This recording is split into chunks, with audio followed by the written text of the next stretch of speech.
Assalamualaikum warahmatullahi wabarakatuh. Di video kali ini saya akan sedikit menjelaskan tentang aturan rujukan. Langsung saja kita ke penjelasannya. Setiap karya tulis ilmiah selalu berhasil tersusun dengan menggunakan beberapa sumber rujukan untuk menguatkan pendapat ataupun argumentasi yang dikemukakan dalam tulisan ilmiah tersebut. Untuk mengulas satu fenomena medan pola radiasi suatu antena hasil rekayasa misalnya. Maka teori yang mendasarinya pasti teori medan elektromagnetik yang dirujuk pada konsep teori Maxwell. Plagiarisme adalah mengambil gagasan orang lain dan memperlakukannya sebagai milik sendiri, tanpa mengakui sumber-sumber gagasan atau informasi. Plagiarisme biasanya sering terjadi karena tiga hal. Yang pertama itu penulis tahu, dia harus mengakui gagasan atau informasi yang dipinjamnya, tetapi sengaja tidak mengakuinya. Yang kedua, penulis tidak tahu bila dia harus mencantumkan gagasan atau informasi yang dipinjamnya. Dan yang ketiga, penulis secara tidak sengaja salah mencantumkan satu gagasan atau informasi yang dipinjamnya sehingga seakan-akan gagasan atau informasi tersebut miliknya. 1.1 Sistem tradisional. Daftar rujukan atau dapat dianggap sebagai hutang intelektual dalam karya tulis dapat didokumentasikan dengan menggunakan catatan kaki atau catatan akhir sistem tradisional atau dikenal sebagai sistem Chicago. Semua rincian bibliografis atau kepustakaan dari sebuah buku atau artikel dituliskan pada catatan kaki atau kadang-kadang catatan akhir. Sebuah halaman tempat rujukan dilakukan atau pada halaman yang berkaitan. Kebingungan sering terjadi mengenai cara menuliskan referensi kedua dan selanjutnya untuk sebuah buku, bab, dan artikel. Berikut ini beberapa aturan yang bermanfaat yang diadaptasi dari Lovell dan Moore. 1. Bila sebuah referensi pada sumber yang sama mengikuti secara langsung. Yang kedua, bila satu referensi dari sebuah buku tidak mengikuti secara langsung, dan referensi dari sebuah buku yang lain oleh penulis yang sama yang tidak mendapat selahan atau intervensi.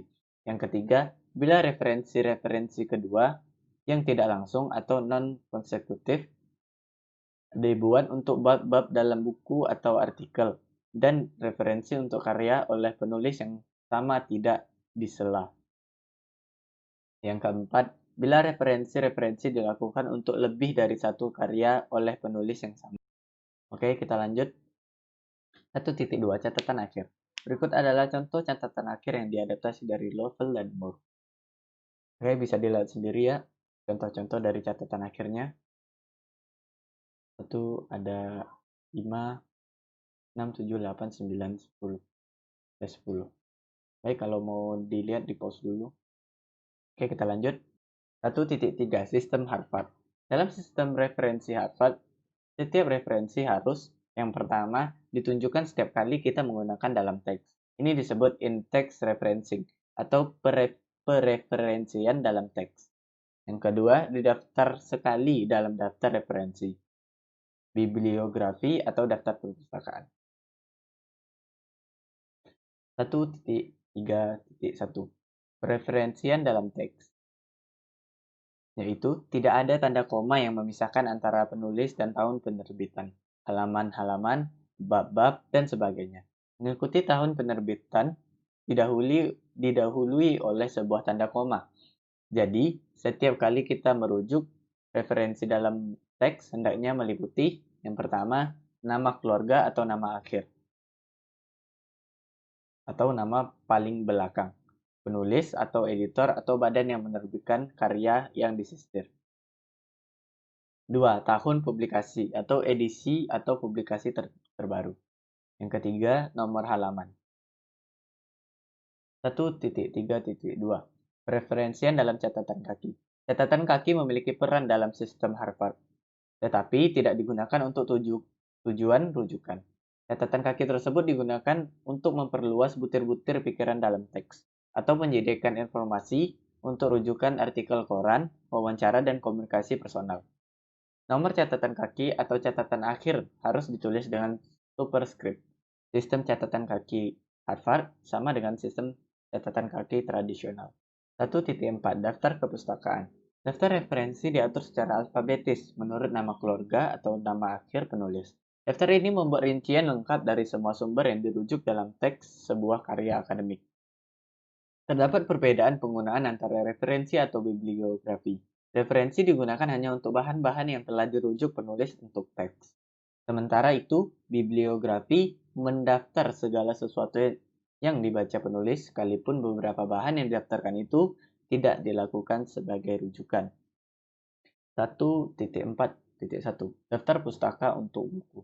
Unsur penting atau esensi yang diperlukan untuk sebuah buku disusun dalam urutan berikut.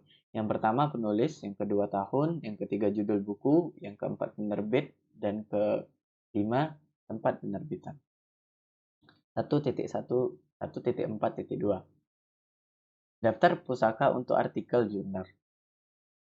Unsur penting atau esensi yang diperlukan untuk sebuah artikel jurnal disusun dalam urutan berikut. Yang pertama penulis, yang kedua tahun, yang ketiga judul artikel, yang keempat volume, yang kelima nomor, dan yang keenam adalah halaman.